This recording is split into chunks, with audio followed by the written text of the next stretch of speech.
你有没有过这样的时刻，一个人深夜躺在床上突然问自己，我是不是太敏感了？为什么别人可以若无其事，我却为了一句话难过好久？一点小事就能让我烦躁一整天。你试过告诉自己要坚强，要冷静，不要这么情绪化，然后在你做不到的时候，对自己更加失望了。我想先跟你说一句你可能从来没有听过但非常真实的话，这不是你的错。你的情绪来得快，感受得深，走得慢，不是因为你软弱，也不是因为你不够成熟，只是因为你大脑里有一个叫做杏仁核的警报系统，它比别人更尽责了一点，把本来不需要拉警报的事情也当成了威胁，而你只是在一个随时会响警报的环境里努力活着。如果你有这样的感觉，今天的内容就是为你准备的。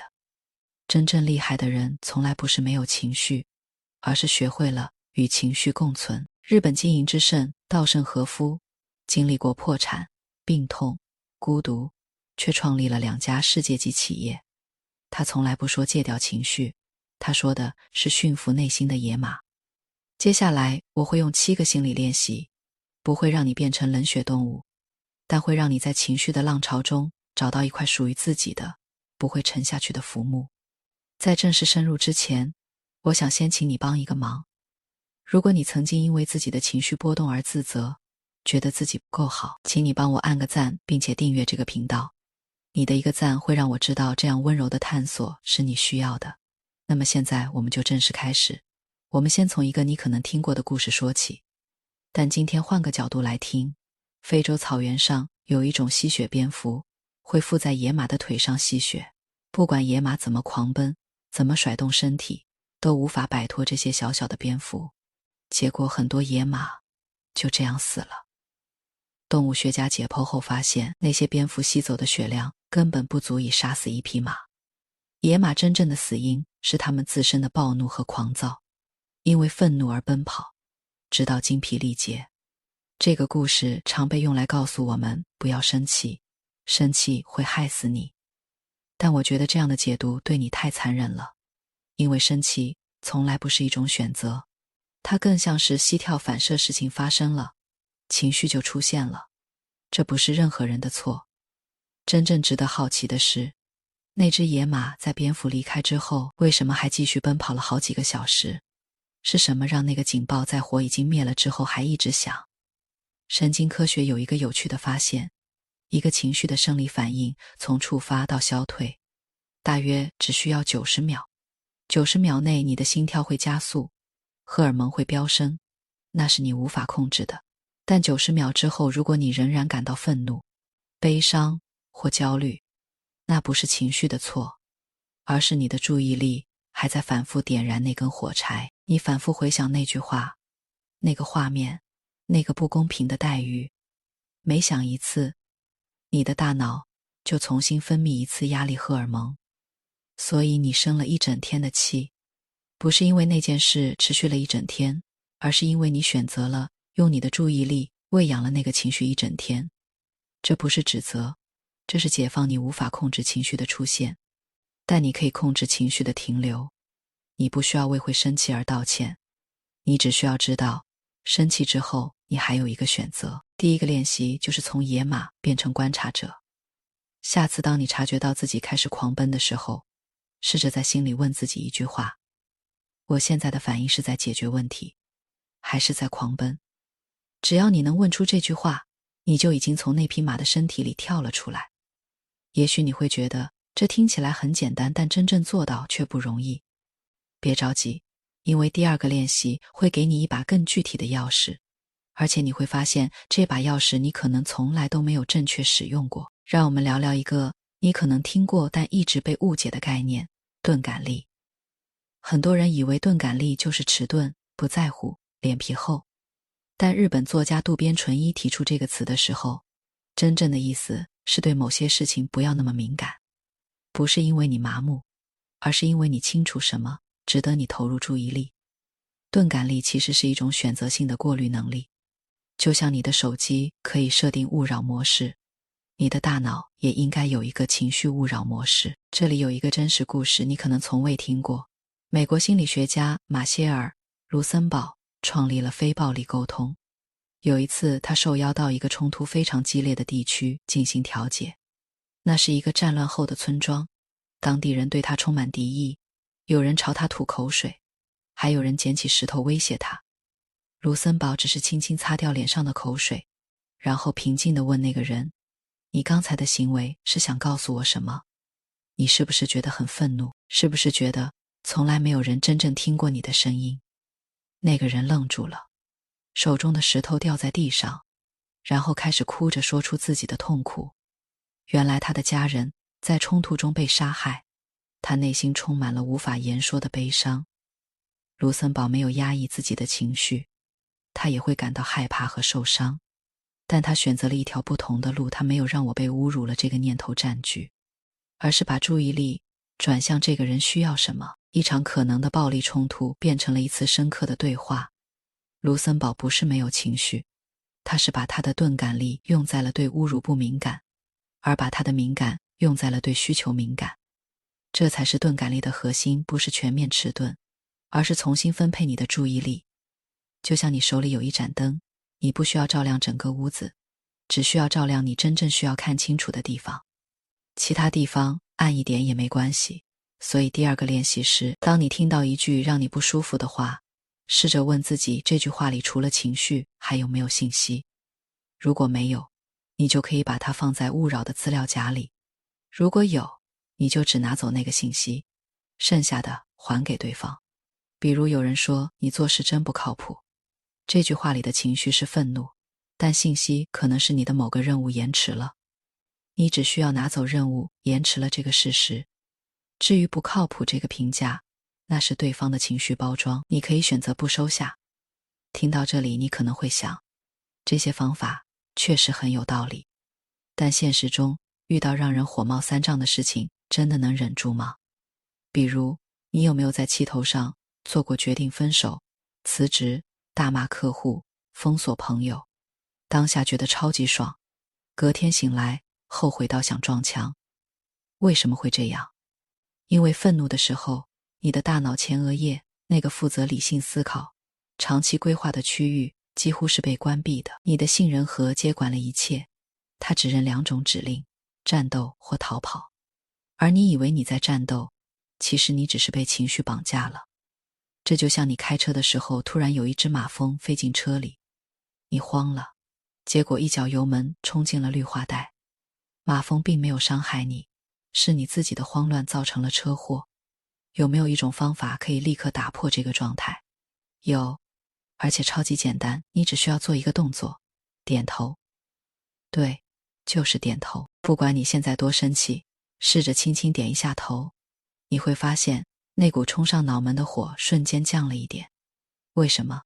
因为点头这个动作会向你的大脑传递一个讯号：我正在接受当下。当你点头的时候，你很难同时保持强烈的抵抗和攻击状态。这是一个身体影响心理的捷径，你不需要相信它，你只需要试一试。下次当你觉得自己快要爆炸的时候，试试看，不要说话，不要做决定，先点3下头，然后在心里轻轻说：我现在不开战，也不逃跑，我就在这里等一下。这不是懦弱，这是你对自己说，我的决定不值得被一时的情绪毁掉。这个练习的力量在于，它让你从情绪的自动驾驶模式中重新拿回了方向盘，哪怕只是拿回1秒钟，那1秒钟就足以改变一切。但也许你又会问，如果情绪已经上来了，我也试着点头了，可心里还是很难受，尤其是被别人误解的时候，那种委屈和愤怒简直让人抓狂。有没有过这种经验？明明你不是那个意思，但对方就是把你说得很难听，你很委屈，拼命解释，结果越解释越黑，最后你气到整晚睡不着，甚至开始怀疑自己是不是真的那么差劲。心理学有一个概念叫做透明度错觉，我们总以为自己的意图和想法别人应该看得一清二楚，但真相是每个人都是在用他自己的滤镜看世界。你解释100遍，他听到的还是他想听的。这就像两个人戴着不同颜色的墨镜看同一张白纸，一个人说这是蓝色，一个人说这是黄色，他们都没有错，但他们也永远无法通过争吵让对方看到真正的白色。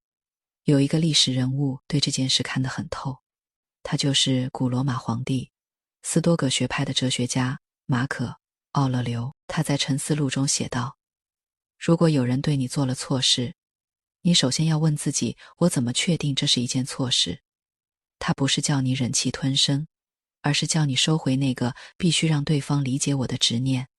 因为当你不再需要别人的认可来确认自己的价值时，他们说什么就伤不到你了。这让我想到一个更深层的真相。很多时候，我们之所以对误解反应那么剧烈，是因为我们在潜意识里把别人的看法当成了自己的镜子。别人说我好，我就觉得自己好；别人说我不好，我就觉得自己不好。但如果你自己就是一面镜子，你还需要从别人那里借光吗？所以第4个练习是区分事实与诠释。别人说了一句话，那是事实，你觉得他在骂你，那是你的诠释，而你觉得他应该道歉，那是你的期待。这3件事，只有第1件事是你可以确认的，后面2件都是你的内心戏，而你可以选择不演。当你能够清晰地把这3层分开，你会发现大部分的情绪消耗其实都来自你自己写的剧本。而既然是剧本，你随时可以改写。说到剧本，你有没有发现有时候你的情绪不是因为当下这件事，而是因为你心里有一个剧本叫做事情应该怎样。比如说，你觉得伴侣应该记得你的生日，同事应该体谅你的辛苦，陌生人应该对你有礼貌，父母应该理解你的选择。当现实不符合剧本，你就生气了。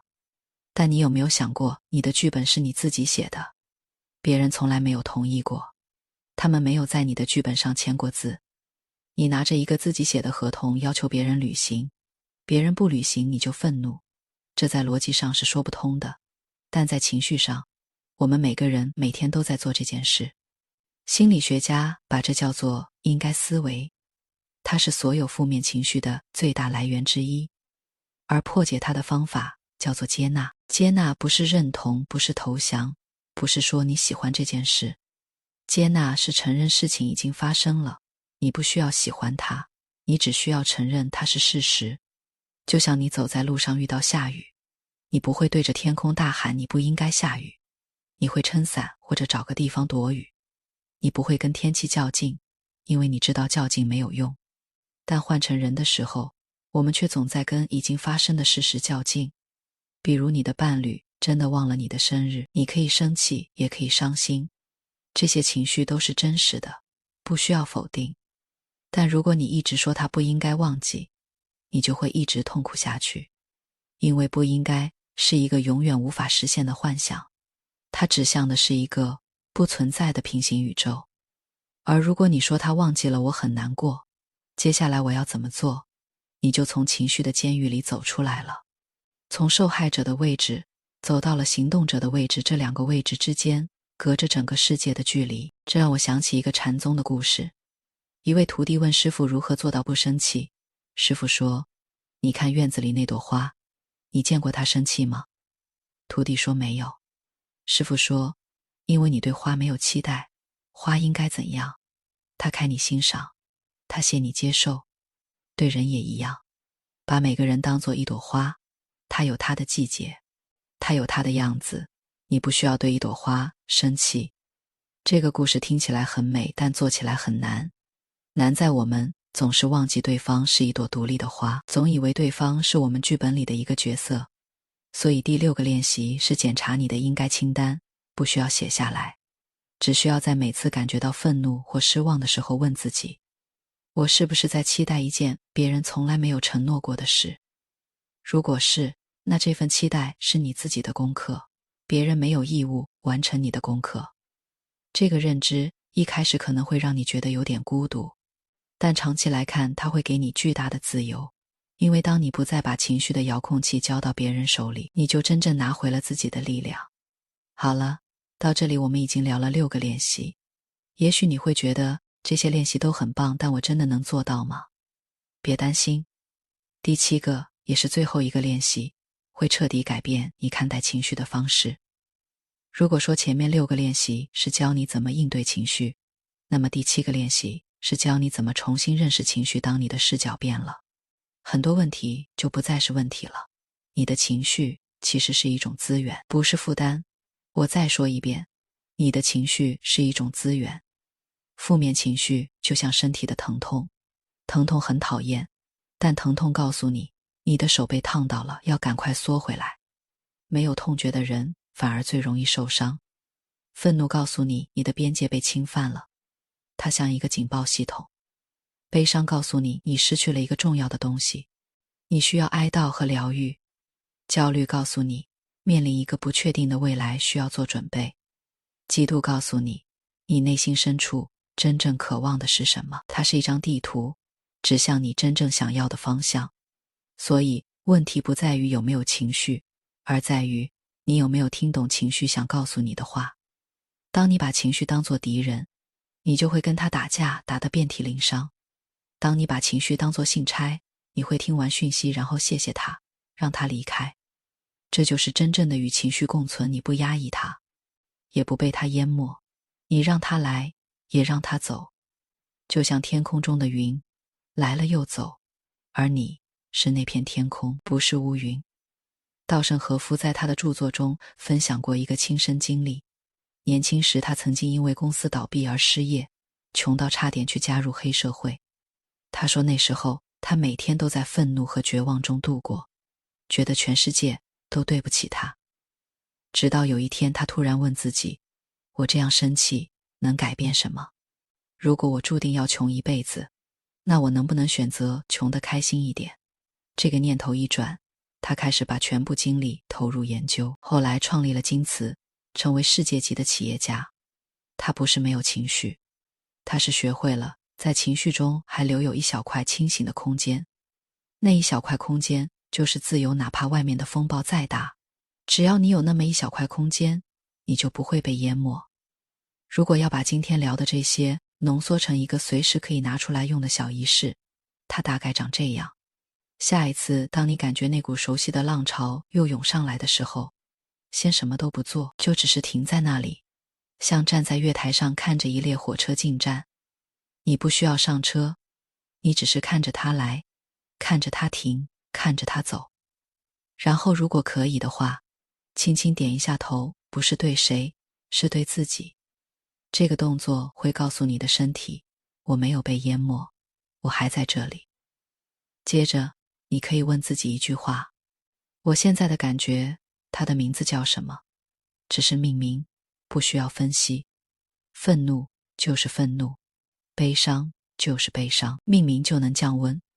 神经科学也证明，当你给情绪命名的时候，大脑的杏仁核活动会显著下降，这叫情感标签效应。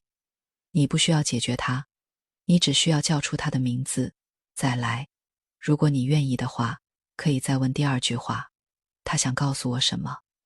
也许是边界被侵犯了，也许是需要被听见了，也许是我太累了，也许是不甘心。情绪是一个信差，不是敌人。最后轻轻地呼吸3次，吸气的时候想象吸进一点空间，呼气的时候想象呼出一点紧绷。然后你可以选择回应它，或者让它离开，没有标准答案。这不是一个你必须做到的检查表，它更像是一个邀请你在情绪的洪流中找到一块属于自己的不会沉下去的浮木。我还想跟你分享一个我个人非常敬佩的真实案例，他来自心理治疗师维克多·弗兰克尔。他是犹太人，在2战期间被关进纳粹集中营，在那个随时可能被送进毒气室的地方，他失去了一切家人、财产、尊严、健康。他每天面对非人的折磨，但他发现了一个令他终身难忘的道理，在刺激与反应之间有一个空间，在那个空间里藏着我们的自由和力量。无论纳粹对他做什么，他仍然可以选择自己的回应。他没有选择不痛苦，因为那是不可能的，但他选择在痛苦中仍然保有意义。他观察到集中营里那些最先死去的人，往往不是最虚弱的，而是那些失去了希望、失去了意义感的人。而那些能够活下来的人，哪怕身体已经极度衰竭，他们的眼睛里仍然有一丝光。弗兰克尔后来写了一本书，叫《活出意义来》，成为存在主义心理学的经典。他说，人所拥有的任何东西都可以被剥夺，唯独人性最后的自由，也就是在任何境遇中选择自己态度的自由，不能被剥夺。你看，连在集中营里人都可以选择回应的方式。你今天被同事说了一句不好听的话，你真的没有选择吗？你今天因为孩子不听话而暴怒，你真的没有选择吗？你今天因为伴侣不体贴而伤心，你真的没有选择吗？你不一定选择不生气，但你可以选择生气之后怎么对待自己。你是继续喂养那个情绪，还是听完信差的话然后让他离开？这个选择权永远在你手里。而且我告诉你一个更重要的真相，每一次你选择不喂养那个情绪，你就在你的大脑里强化了一条新的神经回路，下一次那条回路就会更容易被激活。你在训练你的大脑，就像训练肌肉一样，每一次小小的选择都在塑造未来的你。说到这里，我想跟你聊一个更深的话题，这可能是很多视频里不会讲到的。我们常说情绪管理，但这个词本身可能就有问题。当你管理一个东西的时候，你已经在潜意识里把它当成了敌人或者工具。但情绪不是敌人，也不是工具，情绪是你的一部分。你不能管理你自己的一部分，就像你不能管理你的左手，你可以和你的左手合作，你可以使用它，你可以感受它，同样，你可以和你的情绪合作。我称之为情绪协作，而不是情绪管理。协作的意思是你们是一个团队，你的愤怒是团队里负责边界安全的成员，你的悲伤是负责疗愈和连接的成员，你的焦虑是负责风险预警的成员。每个成员都有它的价值，但每个成员都不能单独做决定。你需要一个内部的领导力，而这个领导力就是你的观察者意识。当你能够站在观察者的位置，看着这些情绪成员各抒己见，然后做出一个综合的决定，你就不是在管理情绪，你是在领导自己的内心。这个视角的转变会带来一个意想不到的好处。你不再追求没有情绪的状态，你不再把情绪稳定理解为不生气、不悲伤、不焦虑。你开始理解，真正的情绪稳定不是风平浪静，而是无论风浪多大，你都能稳住自己的舵。你会有愤怒，但愤怒不会让你失控；你会有悲伤，但悲伤不会让你沉默；你会有焦虑，但焦虑不会让你瘫痪。这就像一位经验丰富的船长，他不会祈祷海面永远平静，因为他知道那是不可能的。他学会的是如何在风浪中依然保持航向。他尊重风浪，但不被风浪带走。所以，当你下次再因为自己的情绪而自责的时候，我希望你记得今天说的这句话，这不是你的错，你的情绪系统只是在尽它的职责。就像你家的烟雾报警器，有时候它会被厨房的油烟触发，虽然并没有火灾，但它的出发点是保护你。你不需要砸掉报警器，你只需要打开窗户，让油烟散掉。同样的，你不需要戒掉情绪，你只需要学会在情绪升起的时候，打开那扇叫做觉知的窗户。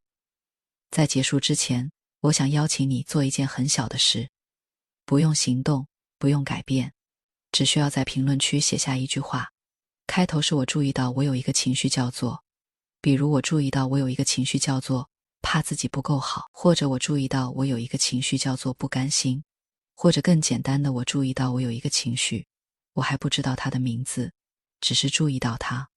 就像在黑暗的房间里点亮一根火柴，你不用消灭黑暗，你只是看见它，看见就是最大的改变的开始。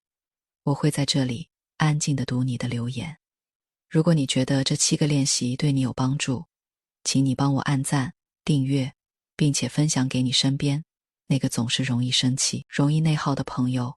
我们不是在叫任何人变得完美，我们只是在练习，在情绪来的时候不逃走，也不被淹没，练习成为那片天空而不是乌云。最后留给你一个问题，你今天有没有一个被你忽略的情绪正在角落里等着被你看见？如果你愿意，把它留在评论区，让我知道。我是你的情绪陪伴者，我们下次继续探索。记得订阅频道，我们不见不散。